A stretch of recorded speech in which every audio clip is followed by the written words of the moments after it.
नमस्कार, मी राजेंद्र वंजे. लीळाचरित्रापासून सुरू झालेल्या मराठीच्या इतिहासाचा पहिला मैलाचा दगड आणि आज आपल्याला मराठी भाषा अभिजात झाली याचा प्रत्येकाला आनंद आहे, अभिमान आहे. याच्यात सगळ्यात मोठं योगदान जसं या सरकारने पाठपुरावा करून केलं त्यालाच हे या खात्याचे मंत्री दीपक केसरकर म्हणतायत की साहित्यिकांनी दिलेल्या शब्दांच्या स्पर्शाने ही भाषा अभिजात झाली आणि त्या भाषेला अभिजात करण्यासाठी आम्ही पाठपुरावा करू शकलो.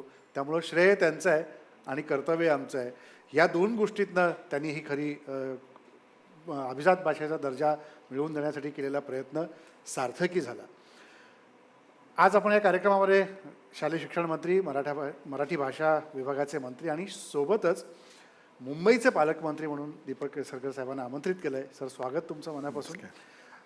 सुरुवात खरं तर अर्थात अभिजात भाषा मराठी झाली म्हणून तिथपासून करूया की हजारो वर्षांचा इतिहास असलेल्या मराठी भाषेला आज आपण अभिजात म्हणून जाहीर केलं. सरकारने निर्णय घेतला, केंद्र शासनाने त्याला अभिजात दर्जा दिला. पण याला खरा जागतिक दर्जा जेव्हा मिळतो त्याच्या आधी केलेला तुमचा प्रयत्न मला खूप स्तुत्य वाटतो. तो याच्यासाठी जगभरातली 100 बृहन्महाराष्ट्र मंडळं असतील, आंतरराष्ट्रीय समन्वयासाठी नेमली गेलेली मंच असतील, म्हणजे जगामध्ये देखील मराठी कानाकोपऱ्यात पोहोचली आहे यासाठी तुम्ही केलेले ते प्रयत्न होते. त्याचे एक थोडक्यात काही संदर्भ आम्हाला सांगू शकाल? नाही, आंतरराष्ट्रीय मंच हे मध्यंतरीच्या काळामध्ये ही संकल्पना मागे पडली होती. ती पुन्हा एकदा आपण सुरू केली. बरोबर आहे. त्याच्याचबरोबर बृहन्महाराष्ट्र मंडळ, आता 100 मंडळं कार्यरत आहेत, त्यांना आपण प्रोत्साहन देतो. सीमा भागामधल्या मराठी भाषेला प्रोत्साहन देतो आहे. त्यानंतर साहित्य संमेलन हे तर आपलं एक हृदय असतं मराठीचं. त्याचं अनुदान आपण चौपट एकाच वेळेला वाढवलं. बरोबर आहे. आंतरराष्ट्रीय आपण ज्याला संमेलनं सुरू केली, जागतिक साहित्य त्याला सगळी मराठी माणसं एकत्र यायला लागली. आजसुद्धा माझी जर्मनीमध्ये ज्याला मुलं जातात त्याला त्यांना तिथलं मराठी मंडळ मदत करत असतं. म्हणजे ते जे त्यांना होमसिक वाटू नये ही कामगिरी सुद्धा मराठी लोक करत असतात. बरोबर. शाळा चालवतात. शेवटी आता हा प्रवास आपल्याला पुढे अतिशय वेगाने करायचा आहे. त्यासाठी सक्षम अशी मंडळं आमच्याकडे आहे. मराठी विश्वकोश आहे, त्याची आपण आता नवीन इमारत वाईला बांधतो आहे. प्रत्येक मराठी माणसाला अभिमान वाटावं असं भव्य मराठी भवन हे तर आमचे येत्या 2 दिवसात त्याची पायाभरणीच आहे. आणि त्याच्यामध्ये एवढ्या सुविधा आहेत मराठी भाषेसाठी, तर प्रत्येक मराठी भाषिकाला तिथे गेल्यानंतर अभिमान वाटेल की मी माझ्या घरी आलो आहे असं त्याला वाटेल. अगदी तुकोबाची वाणी, ज्ञानेश्वरांची ओवी, ज्ञानेश्वरीमधले सगळं काही तिथं असेल.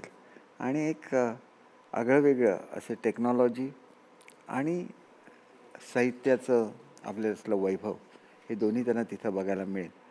आणि त्याच्यामुळे अनेक गोष्टी करत असताना बघा, आपले मुख्यमंत्री, उपमुख्यमंत्री दोघांचे आभार मानले पाहिजेत की सातत्याने त्यांनी पाठपुरावा केला. माझं तर कामच होतं पाठपुरावा करणं. ते स्वतः दर खेपेला पंतप्रधान महोदयांशी, गृहमंत्री महोदयांशी बोलायचे आणि त्याच्यामधून ही प्रोसेस स्पीडअप झाली आणि आपल्याला हा दर्जा प्राप्त झाला. आता येणारा काळ साहित्यिकांना अधिक मोकळे दिलं पाहिजे. त्यांची प्रगल्भता ही जगासमोर आली पाहिजे आणि त्या दृष्टीने मराठीवर जास्तीत जास्त काम होईल. आता तर आपण बोलीभाषेवर सुद्धा काम करतो आहे डेक्कन एज्युकेशन सोसायटीच्या सोबत. तर हळू एक कुठली गोष्ट पटकन घडत नसते, काही काळ जायला लागतो आणि तो आता वेग घ्यायला मराठीने सुरुवात केली आहे. आणि ते निश्चितपणे, आणि ह्याचं समाधान जास्त मला खात्री आहे की साहित्यिकांना असेल, ज्यांचं सगळ्यात मोठं योगदान या मराठी भाषा वैभवशाली बनण्यामध्ये मिळालेलं आहे. त्याच्यामुळे कवी आहेत, गायक आहेत, चित्रपट निर्माते आहेत, प्रत्येक जे मराठीचं अंग आहे ते प्रत्येक सगळ्यांचं योगदान आहे. अगदी अगदी खरं आहे. तुम्ही मगाशी बोलताना विश्वकोशाच्या संदर्भात उल्लेख केला. तर तर्कनिका लक्ष्मण शास्त्री जोशींचं गाव, खरं तिथून ह्या विश्वकोशाची निर्मिती, त्या शब्दांची जडणघडण, शब्दांना जुळवणं, सांभाळणं आणि जपून ठेवणं, या तिन्ही गोष्टी घडल्या. तर तिथं काही वेगळं आपण करतो? तिथं आपण एक भव्य अशी इमारत, खरं तर ते त्यांचं स्मारकच असणार तर्कतीर्थांचं. बरोबर.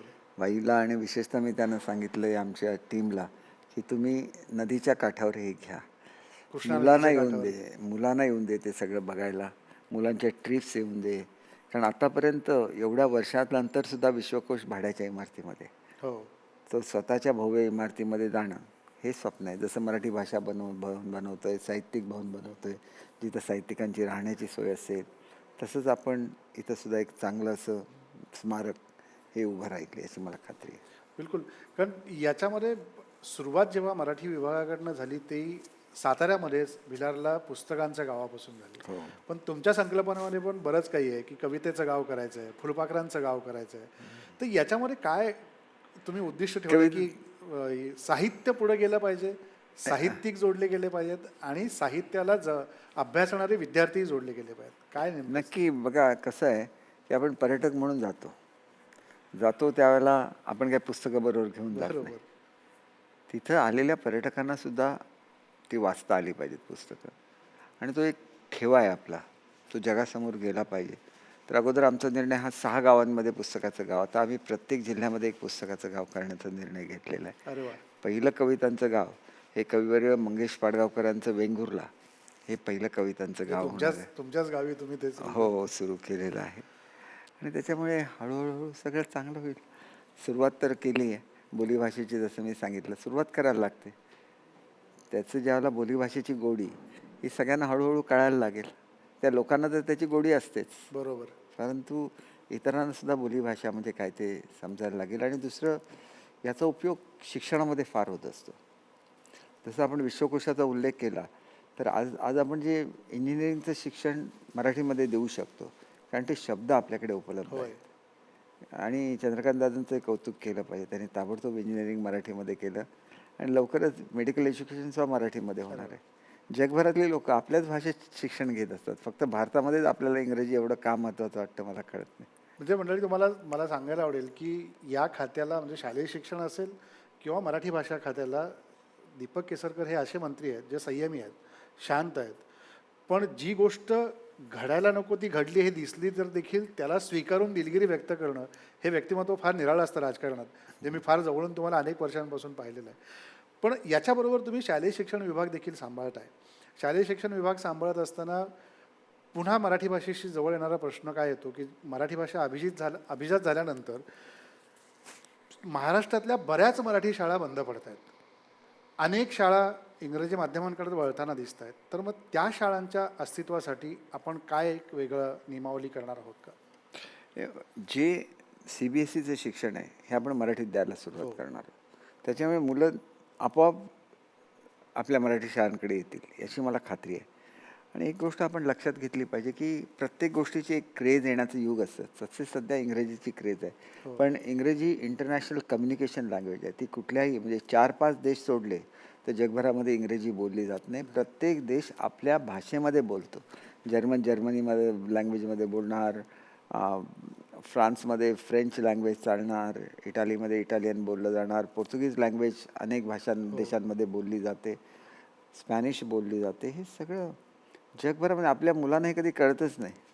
आणि त्याच्यामुळे आत्ता जो आपण करार केला बॅडन न्यूटनबर्ग बरोबर, मी मुंबईचा पालकमंत्री असल्यामुळे आपलं स्टुटगार्ट बरोबर सिस्टर सिटी म्हणून नातं होतं, पण ते अधिक दृढ करायचं काम मी केलं.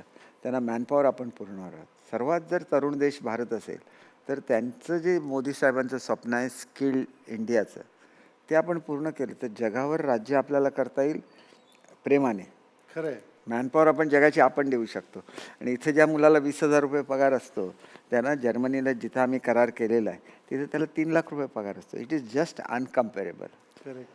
जेवणाच्या वस्तूंमध्ये जास्त फरक नाही. तिथल्या त्या ह्याच्यामध्ये 50 युरोज तुम्ही दिले की तुम्हाला महिन्याचा पास मिळतो. ट्रेनने जा, ट्रामने जा, बसने जा. म्हणजे अशा कंट्रीमध्ये देशात जाऊन जर आपण पैसे कमवायला लागलो तर आपल्या मुलांच्या कॉन्फिडन्स येईल त्यांच्यामध्ये. आपल्या पालकांना चांगल्यापैकी ते ठेवू शकतील, इथं पैसे पाठवू शकतील. आणि मग एक वेगळं असं नातस्वाद निर्माण होईल ज्याच्यामधून आपल्या इंडस्ट्रीज एकामेकाकडे जातील, टुरिझम वाढेल. तर ह्या प्रक्रियेला सुरुवात झाली आहे. बरोबर. आणि ही मुलं जी जातात महाराष्ट्रातली तिथल्या लोकांनी सांगितलं की सगळ्यांची आम्ही काळजी घेऊ, will make them feel at home. आम्ही त्यांना घरची आठवण येऊ देणार नाही. बरोबर. ह्याला मराठी माणूस म्हणतात. खरं आहे. पण त्याच्याबरोबरीने आता जे नवं शिक्षण धोरण येत आहे, या नव्या शिक्षण धोरणामध्ये, शैक्षणिक धोरणामध्ये विद्यार्थ्यांसाठी काय वेगळ्या उपाययोजना केलेल्या आहेत की जेणेकरून असं सातत्याने बोललं जातं की शिक्षण घेणारा येणारा विद्यार्थी हा दप्तरांच्या ओझ्याखाली दबला गेला आहे, त्याला त्याच्या अभिव्यक्तीला कुठेही वाव मिळत नाही आहे, किंवा त्याच्याकडं जे स्किल तुम्ही मगाशी उल्लेख केला त्याच्याकडे असलेल्या कौशल्याला अधिक उजागर करण्यासाठी त्याच्यात काही नवीन संकल्पना हे आहेत? बघा, वोकेशनल ट्रेनिंग आपण सुरू करतोय याच्यासाठी आपण जर्मनीबरोबर करार केलेला आहे. बरं. जर्मनचं जे व्होकेशनल ट्रेनिंग हे जगामधलं बेस्ट समजलं जातं. माझ्या मुलांना जगातलं सगळ्यात चांगलं तेच मिळालं पाहिजे, हे माझा त्याच्याकडे कटाक्ष असतो. आणि त्याच्यामुळे बघा, आपण पुस्तकाच्या ओझ्याबद्दल बोलला, पुस्तकाचं ओझं हे मी 60% कमी केलेलं. बरोबर आहे. एकाच पुस्तकामध्ये वही आणि धडे दिले आणि त्याचे 4 भाग केले आणि एक भाग त्यांनी घेऊन यायचा. त्यांना वही आणायला नको, तरी पण आले अजून लोक वह्या वाटत फिरत असतात. मला कळत नाही कशासाठी चाललं आहे. पुस्तकाचा बोजा व्याचा कमी झाला पाहिजे, त्यांच्या व्यक्तिमत्वाचा विकास झाला पाहिजे. याच्यासाठी आपण हॅपी सॅटर्डे ही कन्सेप्ट आणली आहे, ज्याच्यामध्ये आपण त्यांना शेती शिकवणार, आपण स्काउट अँड गाईड शिकवणार, अनेक गोष्टी शिकवणार, सेलिब्रिटी स्कूल शिकवणार, म्हणजे संगीत, नाट्य, वक्तृत्व सगळं काही शिकवणार.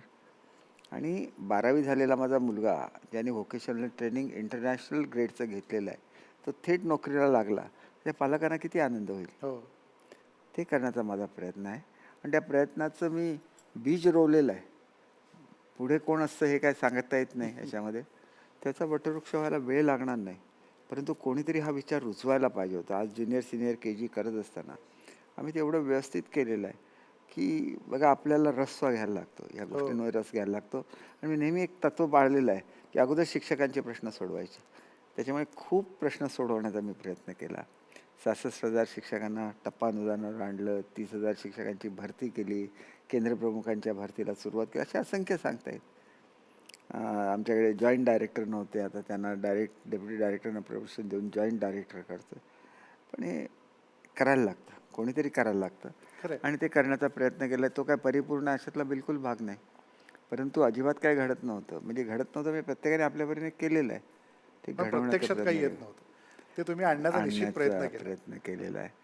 आणि बघा, मुलं एकामेकाच्या शेजारी बसलेले असतात, तर दारिद्र्यरेषेखालच्या मुलांना ड्रेस मिळायचा, त्याच्यानंतर शेड्यूल क्लास असेल तर मिळायचा, परंतु इतरांना मिळत नव्हतं. मुलं हिरमुसली व्हायची, सगळ्यांना ड्रेस द्यायचा निर्णय घेतला. अनवाणी पायाने शाळेत येणारी मुलं आहेत, त्यांना शूज, सॉक्स सगळं देण्याची व्यवस्था केली. आता आपण 3 कोर्स मील देणार आहोत मिड डे मीलमध्ये. हे सगळं हळूहळू हळूहळू करायला लागतं. खरं. आणि दर्जा तर आपला निश्चितपणे वाढेल. आता आपण प्रत्येक मुलाचं असेसमेंट करण्याची व्यवस्था केलेली आहे. तुम्ही एखाद्या मुलाचं नाव दाबलं त्या ठिकाणी, तर तुम्हाला तो गणितात कच्चा आहे का, इंग्रजीमध्ये कच्चा आहे का, सायन्समध्ये कच्चा आहे, सगळं दिसायला लागेल. आपण स्कूलला आता ॲक्रिडेशन सिस्टम सुरू करतो. बरं. अनेक गोष्टी ज्या नव्याने होतील महाराष्ट्रामध्ये, ज्या महाराष्ट्राच्या हिताच्या आहेत, पुढच्या पिढीच्या हिताच्या आहेत. अगदी खरं आहे. याच्याबरोबर तुम्ही मुंबईचे पालकमंत्री पण आहात. मुंबईमध्ये अजूनही जुने कोळीवाडी आहेत.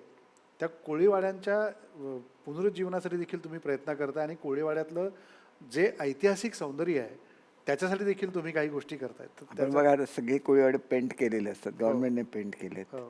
तिथे तुम्हाला फूड कोर्ट झालेले दिसतील, तिथे तुम्हाला पाथवेज झालेले दिसतील, तिथं सौंदर्यीकरण झालेलं दिसेल. आणि मेन म्हणजे आम्ही फूड कोर्ट चालू करतो. हो. माहीमच्या फूड कोर्टला बघा, लोकांची रांग लागते जेवणासाठी. हो. आता आपण त्याचं विस्तारीकरण करतोय. वरळीला नवीन आपण फिशिंग पोर्ट देतोय. बरं. हळूहळू बदल होतील, बदल सुरुवात होत तर चालली. केली आहे. बिलकुल. पण मुंबई हे मुळात गिरणगाव आहे.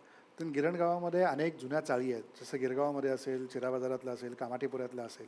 पण या चाळींच्या आजूबाजूला अस्वच्छतेसाठी बऱ्याच गोष्टी असतात की ते स्वच्छ कराव्या लागतील किंवा तिथल्या लोकांच्या कल्याणासाठी काहीतरी करावं लागेल. यावरही तुम्ही उपाययोजना करता? एक गोष्ट अशी आहे की आपण आधी घरगल्ल्या ज्या असतात, मध्ये जी गल्ली असते ती साफ करायला सुरुवात केली. बरं. ती आपण म्हणजे तिथं उंदीर, घुशी असू नयेत याच्यासाठी मोहीम सुरू केलेली आहे. मुंबईमध्ये स्वच्छतेची मोहीम करत असतानाच या जुन्या ज्या म्हाडाच्या इमारती आहेत त्यांना आता आपण लिफ्ट देतो आहे. पहिल्या लिफ्ट आता आम्ही 50 यांना देतो आहे. म्हणजे ती बाहेरून असेल लिफ्ट, जी त्या घराला कनेक्टेड असेल. आणि मग चाळींचा जो पुनर्विकास आहे, ज्याच्यामध्ये मराठी मनुष्य मुंबईच्या बाहेर फेकला जायचा, त्याला आमच्या सरकारने प्रतिबंध केलेला आहे. याच्यापुढे जो बिल्डर वेळेत घरं नाही देणार त्याचं बांधकाम हे आमची मोठी महामंडळं करतील. बर. त्यांना 2 वर्षाचं पुढचं भाडं देण्याचं काम सरकारची महामंडळं करतील, अशी व्यवस्था करून ठेवलेली आहे. बर. आणि त्याच्यामुळे आता तुम्ही बघा, जर करायचं म्हटलं तर गव्हर्नमेंट काही करू शकतं ना. पोलिसांच्या कॉलनीत किती त्याचं दुर्लक्ष होतं. खूप मी चांगल्या पालकमंत्री झाल्यानंतर चांगल्या प्रकारे त्याची दुरुस्ती चालू आहे. हो. आणि पुढच्या वर्षीपर्यंत सगळ्या चाळी दुरुस्त होतील. काय, जोपर्यंत नवीन घर होत नाही तोपर्यंत रिलीफ दिलाच पाहिजे. तो रिलीफ आम्ही 100% मुंबईच्या जनतेला देतोय. बिलकुल. मला अजून आठवत आहे की तुम्ही यापूर्वी अर्थराज्यमंत्री असताना कोकणासाठी नारळाच्या काथ्यापासून जसं केरळामध्ये काही वस्तू बनवल्या जातात किंवा काही गोष्टी केल्या जातात, त्यासाठी खूप मोठे प्रयत्न केले होते की इथेही रोजगार उपलब्ध व्हावा आणि कोकणात पडलेले नारळ वाया जाऊ नयेत आणि कोकणी माणसांनी ते करून समृद्धी आणावी. कारण सावंतवाडीमध्ये लाकडी खेळण्यांचा खूप मोठा व्यवसाय पण आहे. आणि त्या धर्तीवरती तुम्ही आता भात पीक लागवडीसाठी देखील एक वेगळा प्रयत्न कोकणाच्या लोकांसाठी करता. आपण आता श्री पद्धत भात पिकामध्ये आणतो. सगळी जेवढी पिकं कोकणाची आहेत, म्हणजे नारळापासून निरा, निरेपासून शुगर, हो. असे सगळेच उपक्रम मी सुरू करायला सांगितलेत. आता तर आमच्या काजूचं बोंड फुकट जायचं, त्याचा रस काढायला आपण यंत्र देतो. त्याच्यापासून एक पेय हे कोकण कृषी विद्यापीठाने तयार केली आहे. पण त्या चोथ्यापासून तो जो शिल्लक राहतं त्याचा रस, त्याच्यापासून आपण आर्टिफिशियल मीठ करण्यासाठी एक प्रकल्प अरे वा. ब्राझीलमधून आणतोय. त्याच्यासाठी माझे प्रयत्न चालू आहेत. प्रत्येक गोष्ट कोकणातली अशी आहे की ज्याच्यामधून व्हॅल्यू ॲडिशन होऊ शकतं. हो. अगदी जे नव्याने वेगान झालेले आहेत त्यांच्यामध्ये सगळ्यात जास्त फणसाला डिमांड असतो. हो. त्या फणसाची आपण लागवड करतोय, त्याच्यावर प्रक्रिया करतोय. छोटे छोटे उद्योग आहेत, पण ह्यांनी आता आपण फिशिंगसाठी आउटबोर्ड इंजिन देतोय. त्याच्यानंतर त्यांना नवीन नौका देतोय. आमच्याकडचे मासे गोव्यात जात नव्हते कारण आमच्याकडे इन्सुलेटेड व्हॅन्स नव्हत्या. सगळ्यांना मी इन्सुलेटेड व्हॅन्स 75% सबसिडीने दिल्या. छोट्या गोष्टी असतात, पण ह्याला महत्त्व जीवनामध्ये फार असतं. छोटा मनुष्य मोठा होतो, त्याला सामाजिक क्रांती घडते. ते मी तेवढासा वेळ देऊ शकलो नाही कारण मुंबईचा पालकमंत्री आहे, सातत्याने VIP येत असतात. हो.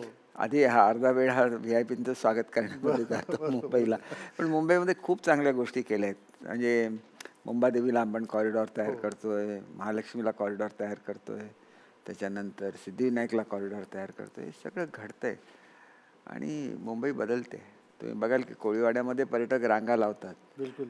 आज आम्ही एस्पिरेशनल टॉयलेट बांधतोय, 2-2 कोटीचं एक टॉयलेट. तुम्ही कॉफी शॉपमध्ये गेला की आतमध्ये प्रसाधनगृह असणार. एक असे विचार केला पाहिजे की आपल्याला पॅन यूजमध्ये जाण्याला कुठेतरी मनुष्य संकोचतो, पण एखाद्या कॉफी शॉपमध्ये जायला संकोचाचं काहीच कारण नाही. खरं आहे. आतमध्ये चांगल्यापैकी सुविधा असणार, ते आम्ही करण्याचा प्रयत्न करतो. म्हणजे मुंबईला अजूनही खूप काही गोष्टी करण्यासारख्या आहेत.